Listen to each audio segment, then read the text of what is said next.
Get to the church plant! Get to the church plant! Go! Now!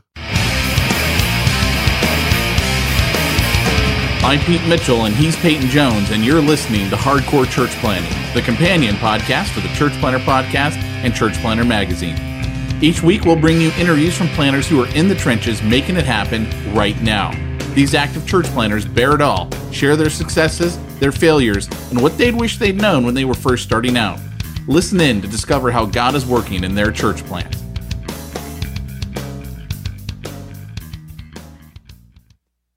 You know, when I have a large project at home, sometimes it makes sense to do it by myself. At other times, I actually save money in the long term and have a much better solution if I use an expert. It's really not that much different with church planting. Church planters who focus on building their core team and actually planting the church and partner with portability experts like Portable Church Industries hit the ground running. Yes, you may have to raise more funds up front, but let me tell you something. If I could go back in a time machine and do one thing different in all the churches that I planted, I would go back and have invested that money in Portable Church and all of the super cool kit that they give you to make the volunteers and their lives much, much easier. Trust me, your volunteers will feel invested in, and they're going to give you more of what they got.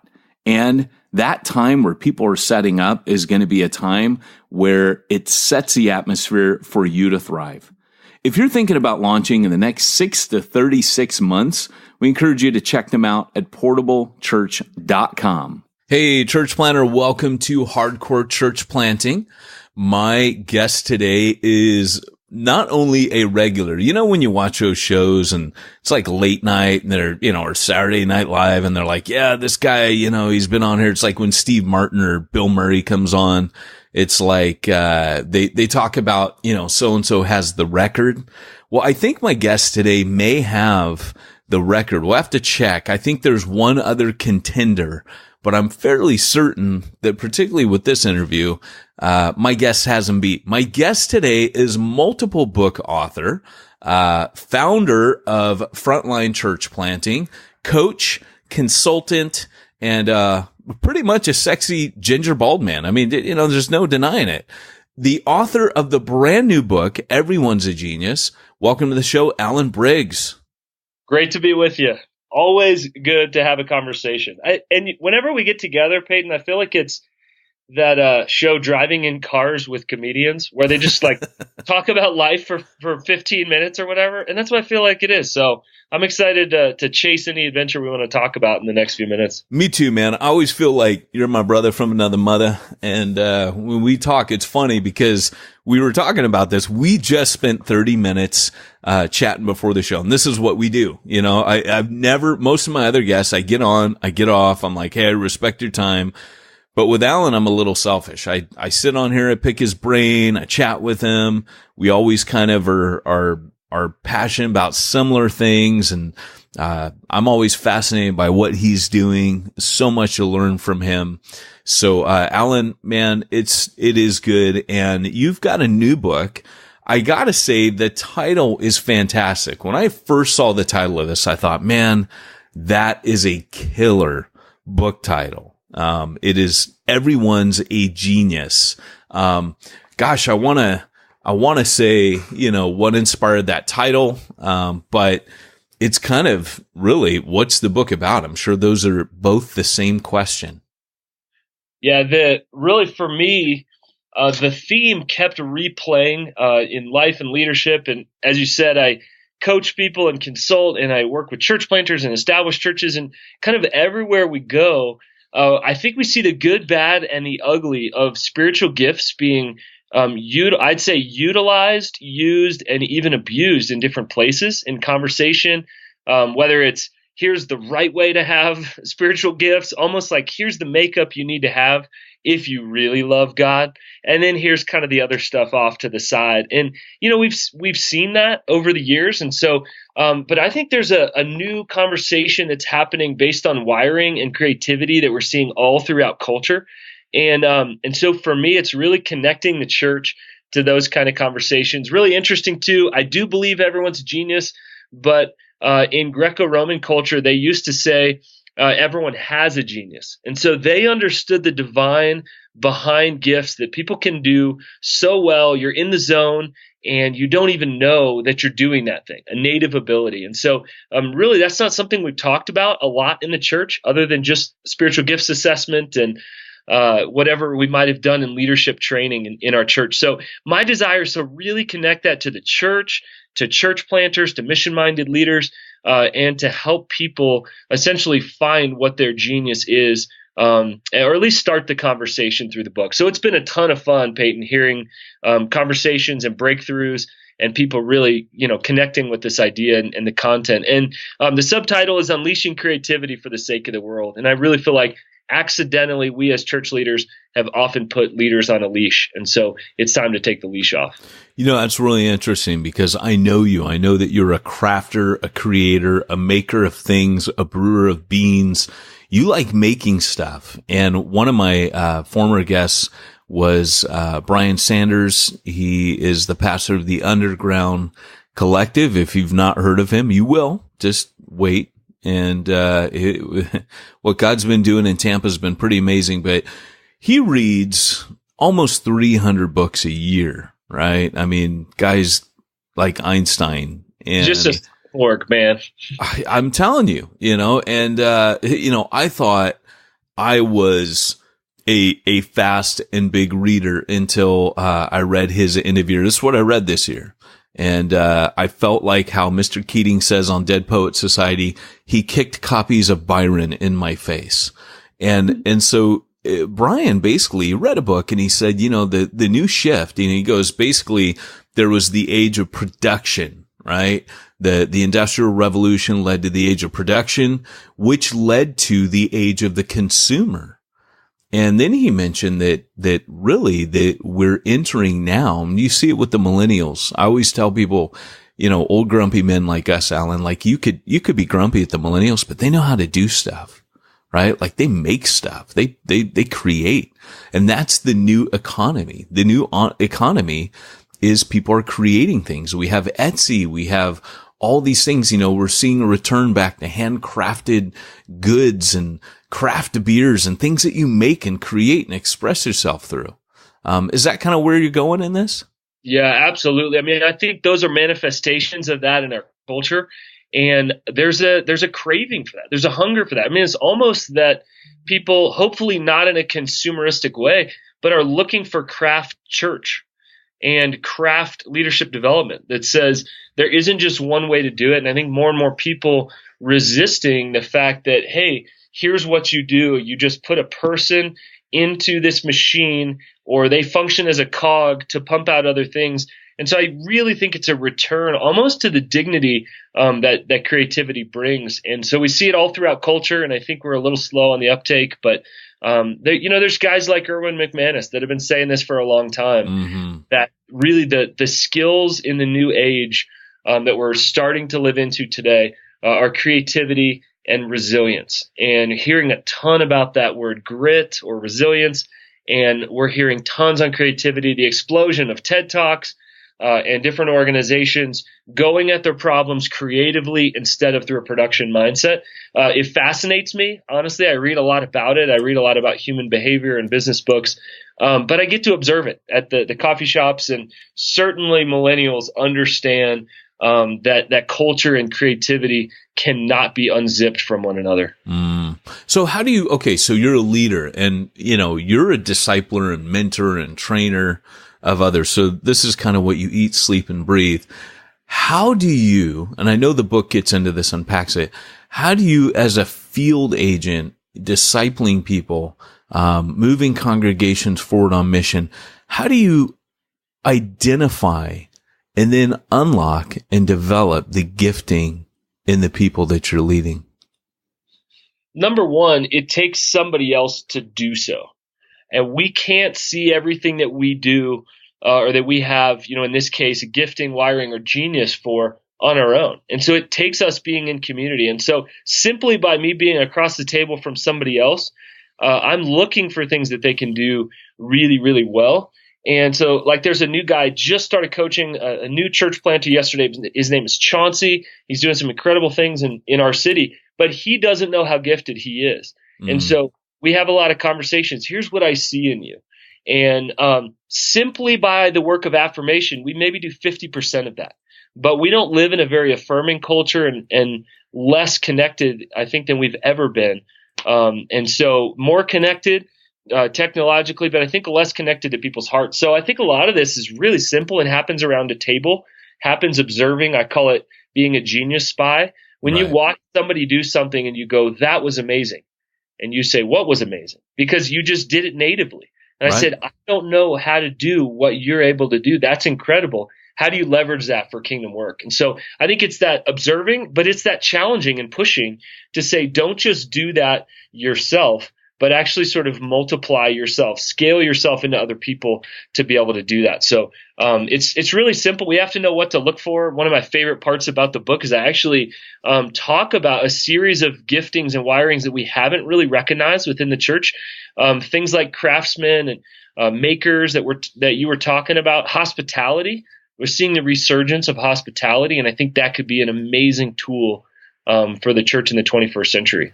Interesting. So hospitality, unpack that a bit. Why is that such an important tool? I think we're returning to, like you said, the craft, things that are very personal to us. And so because I think we're sick of being over-messaged and we're sick of information to a level, we're skeptical because of that. We have to fight through a lot of false information. It's amazing to sit around a table with folks. And I think we're a very distracted culture. So when we show somebody a listening ear, it's amazing what breakthrough that brings. And so I think more on the resurgence of biblical hospitality, not, Martha Stewart, just a long table dinner. I'm going to make you the best meal I can, but just literally being present and available with people is a massive ministry tool that I think the church in past years understood, and we've gotten so busy and so disconnected that we forget that's probably the number one thing we can quote unquote gift our leaders is our full attention, whether it be in a group of people or whether it be attention to their discipleship, attention to their leadership development.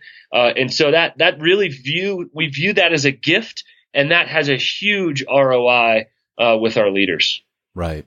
So here we got, and I think this is one of the huge takeaways for me in the last few years of leadership is that everybody is a genius. Like I remember when we were multiplying and I was trying to raise people up, I ran out of leaders, and what I was really running out of was people I thought were leaders from my own perspective. And I remember being troubled by this because it stopped our multiplication and church planning out. And I think discipleship as people have rightly identified, exponential has been really big on this. Discipleship is the key to multiplication. But I felt the Lord say, disciple the people right in front of you. And sure enough, as I'm pouring in them, they become leaders.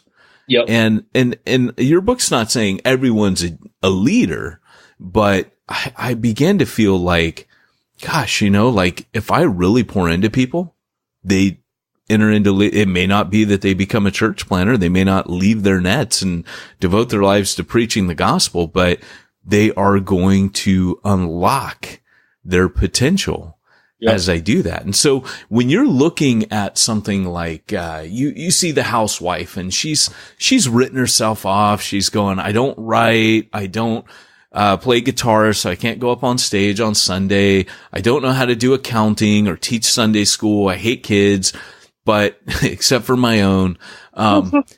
What happens with her? I mean, what you're writing here is powerful because it involves unleashing everyone.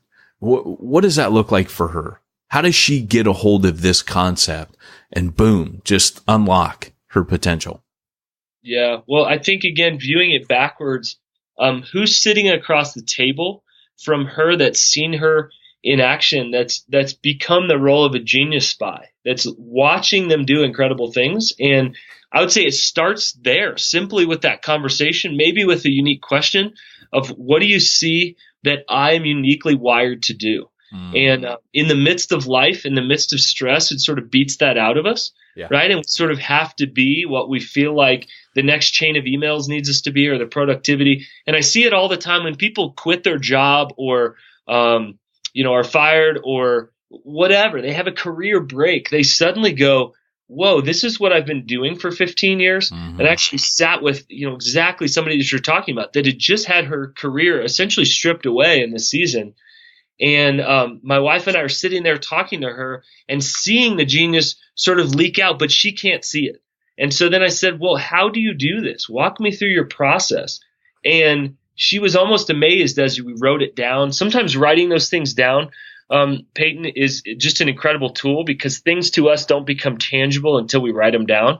And so that's a trick in the process to just say, here are the things you've done. Here are the things that you have as abilities. And I'd say the last one is we just have to get more creative. If we're looking for just speaking and just writing and just leading worship and songs, and we're just looking for the things we've traditionally seen, we're not going to get it. We've got to be more creative, which is why I really felt like I needed to offer some more of those areas where people can really shine. It validates. It says this matters, and you can actually repurpose this for God's kingdom.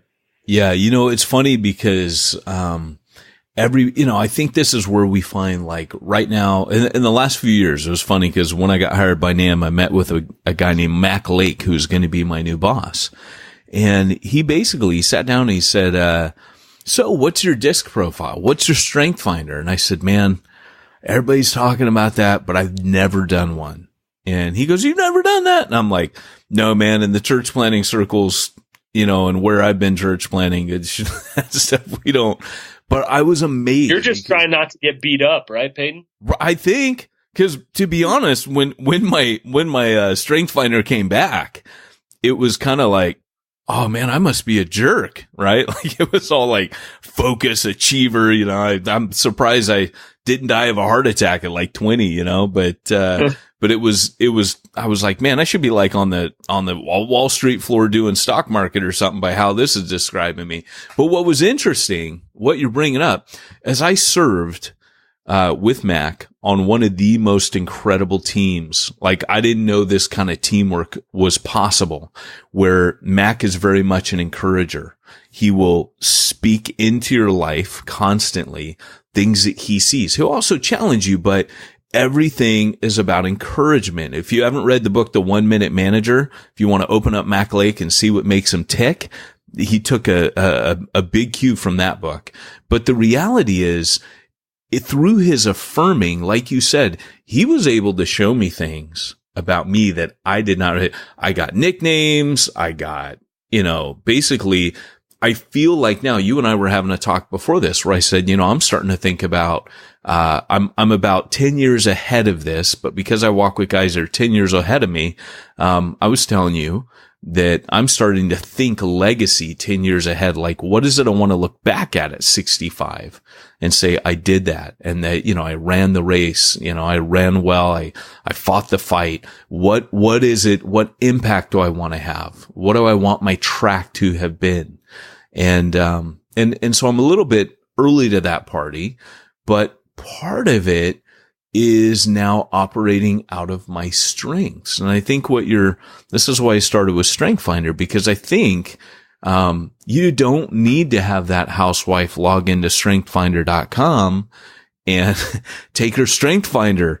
I think what you're saying is out of the body of Christ is itself designed, if we're living in community, to naturally bring these things out. Is that correct? Yeah, that's right. I mean, the body of Christ is the natural strengths finder. I mean, it should be the most original and a whole heck of a lot cheaper, right? And when I think through that, I mean, that's what we should be doing. And yet we've lost affirmation, not just in the church, and encouragement, not just in the church, but in our whole culture. And I would say, I mean, where else other than the church can you go to truly be valued as who God has made you to be? Right. Because within that space, there should be affirmation there with no strings attached. And so I think we're relearning some things, Peyton, and I certainly have had to, and I'm trying to practice all of what I preach within Everyone's a Genius, is to say it's about us uncovering it. God puts it there.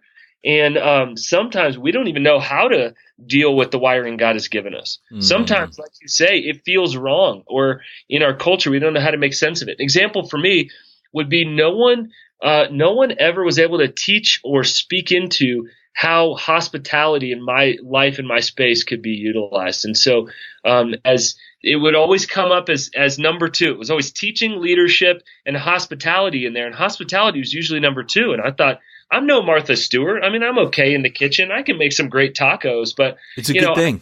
I'm not that guy. Oh man, amazing. For me, I love sitting down with people over food and having those conversations and bringing good coffee into the spaces that I curate. But I didn't know how to make sense of that. And really through some wise folks around me, they've spoken into that. Here's where we see the gifting and the wiring of hospitality sort of leaking out in your life. And that's been hugely helpful to pull into both leadership and teaching. And that looks like me creating a lot of experiences. And within coaching and consulting, I'm also able to utilize and practice that. So sometimes we know that the thing's there. We have no idea how to make sense of it. And we need those other leaders or just friends around us to help us do that. Right. That's so rad. So, Alan, in the book, you mention people that are easily overlooked in the church, like people that don't feel like a genius. And then you mention, you call them the least of these as well. How do we recognize who those people are? And then what do we do to change our perspective? Yeah, I think to start on the other side, there's really a spectrum here. And one side really leads to a prideful culture where we put only a few people on stages, and they're the ones with incredible abilities to do something in a really unique way. And the excellence level is so high that it leaves people, sort of looking up to them as an icon and looking up to them, kind of almost in idolatry of the leader there in that space. This would be the total other end of the spectrum where these people feel underutilized and bored. And they feel like there's no place for me here. There's no space for my gifts to be recognized. And so what we're talking about is actually halfway in between that, where we're building this empowering culture between pride and this falsely humble culture, this empowering culture that, again, seeks to kind of pull those folks out of that. And so in most of our churches, we have a lot of people who feel that emotion of underutilized and bored. And so I think it takes some work. I think it's pretty easy to see when somebody feels disengaged and uninvited to the party. And so, I think in terms of strategy of how we do that, that's a whole different ballgame. But I think just look for the people who are bored. Look for the people who feel underutilized and who don't feel like they can bring their best selves and their unique wiring and exactly how God's built them into the church space. Often they're succeeding, Peyton, in business. They're doing incredible things in the course of the week. And so sometimes it helps to actually go see them in their other place or space. Yep. Within their families as well, to say, wow, you are incredible at this. I had no idea that you painted these, or you were a woodworker. I had no idea you ran meetings and led a team of 15 agents all over the country. Right. Incredible. We've never seen that because they look maybe falsely discontent or bored in our church spaces, leadership gatherings. And maybe we haven't even called them into mission in a way, and we need to just kind of recalibrate. Yeah, so it was really funny. We had a woman when we planted in downtown Long Beach. She was an old lady. She had a handicap. She was quite masculine for a female. And she, as I got talking to her, getting to know her a little bit, which everything you're saying, this is such a church planter's perspective, because I think when you're in a church plant scenario, not a church start, which, Alan, I believe church starts and church plants, church starts are, hey, let's go start a congregation, get a bunch of people, hit critical mass, get hundreds of thousands, and do this big church just shuffling Christians around. For me, a church plant is often you've got a team and you're starting with lost people, kind of like they did in first century. So that really becomes the missional focus. So in those situations, you live a lot more up close and personal, and you get to know people. There's no curtain separating you and the people on your team. You're seeing everything up close, warts and all. So as I got to know her, I found out she was a big major exec. She had been single all her life, but was a major exec for Lockheed Martin. And last night, and it was basically, we were like, we need to use you. And she said to me, she said, thank you. She goes, you are the first person in church leadership to ever look beyond the fact that I was a woman and to say, this person has gifts and abilities that, we've got her. I can't remember what she was doing in the very beginning. It was so mundane, and she was happy to do it. I think it was like she picked up waters from every week. She picked up waters from the supermarket and brought waters. That was her job. That's what it was. And to realize that we had basically had a Ferrari that we were basically just using to drive from one end of the parking lot to another at 5 miles an hour. That's what it felt like, Yeah. And we do that so often. Yeah. Hey, go ahead. Sorry. No, it's that gal is in our congregation. That guy is in our congregation. Our launch team. Again, maybe it's 2 years into a church plant. Like, they're there and we haven't seen it. Maybe they're sort of attracted or excited to the idea early in the process, but we're built to contribute. And so maybe they've just never been invited. Maybe they've never felt pulled into the party. But for me, it's the idea of the hungry versus the impressive. Like, we look for the impressive leader, and God just continually pounds me with this. He did this for the other day for me with a leader, was to say, don't look for the hungry, or don't look for the impressive, look for the hungry. And it's amazing how they grow, and you apprentice them in leadership, and cool things happen. But that almost haunts me, is to think who's sitting right here in this gathering, in this leadership meeting, this core team that wants to be activated, and how could I potentially be holding them back from being activated? That weighs on me. I mean, that's a heavy spiritual responsibility as a leader. Right. And so here's the interesting thing. Last night I was, cause I'm out. You know how, like, when you're out of church planting, you reevaluate and rethink everything. And so for me, often one of the keys to innovation for me is I keep getting out of it. I'm not just going forward on autopilot. I have big respect for people that stay at the same church 20, 30 years. It's just not part of my apostolic wiring. And for me, it's helpful to get out. It's like having a sabbatical. You reevaluate. Now, last night we were talking, and my wife has a friend who was, she's been going to church, and she was just explaining. Andrea got in the car and said, I was so excited. I met with my friend today. She goes, Peyton, if we start something again, I think she goes, it was just like the Spirit was in this conversation. And I felt like if we planted, this woman would want to be there. I could just almost sense it. And I said, oh, that's cool. And she's just started telling me, hun, she's so gifted.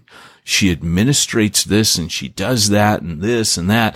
And she's just telling me about all this crazy stuff that this lady did. And I was like, wow. Like, again, like that other woman, it was like that's a powerhouse of an individual.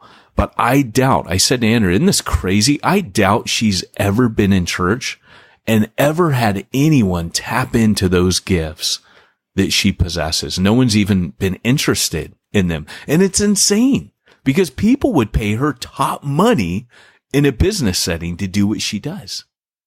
Yep. And somebody took an interest in us. At some point, somebody pulled something out of us. And that's why we've gotten to walk within the spaces that we have. Absolutely. And now it's our turn.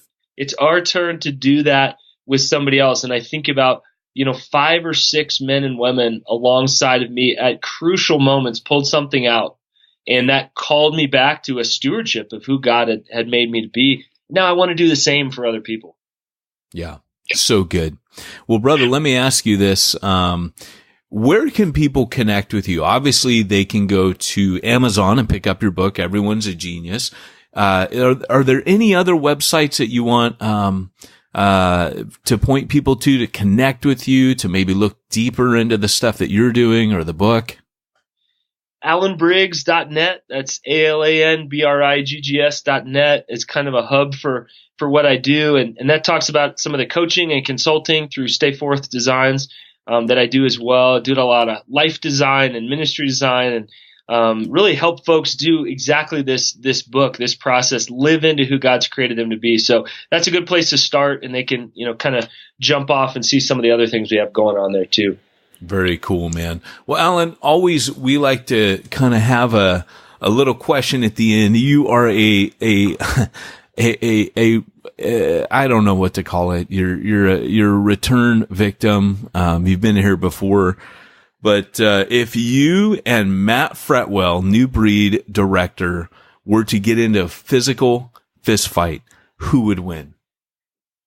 All right. Clearly, Matt would win, but I'm going to tell you why. This matters a lot. I don't know if a lot of the listeners know Matt, but he used to be an executive chef. And so I feel like Matt would lure me in with food or a meal of some sort, and then would just trick me somehow into getting so full that he would just pummel me at that moment. I mean, I feel like he's brains and brawn, and he would use his brains to then beat me up with his brawn. So, I mean, he's basically me plus about 50 pounds of muscle. So yeah. I don't have a shot in that one, Peyton. He's kind of a ripped dude. He's pretty big, and he works hard. But I didn't know this until I had him on this podcast. And, I've spent a lot of time with Mac over the years, but I did not know that he grew up in a very rough neighborhood. And, he was like, hey man, I don't remember if it was the Bronx or where it was, but he was like, hey, I grew up in such and such a neighborhood. And he's like, without any hesitation, when I pit him against someone, he's like, oh, I'd win. Yeah. So, and every time I come on here in this question, I lose. So the Hardcore podcast is terrible for apparently my wussy spirit. Do not ever coach anyone on fighting. There are guys that do that, but that is not your forte. But if you guys want to connect with Alan, he is just a rad dude. He'll walk with you. Guy is just a wealth of information on leadership, discipleship. So, anyways, my guest today has been Alan Briggs. Want to thank you for tuning in, and Arnold, sign us out. Remember, if you are called to church planting, go hardcore or go home. You've been listening to Hardcore Church Planting. Hardcore Church Planting has been brought to you by the Church Planter Podcast and the Church Planter Magazine, which is available in the App Store for both Apple and Android devices. If you like this episode, leave us a positive review. If you didn't like this episode, we'll be happy to give you your money back.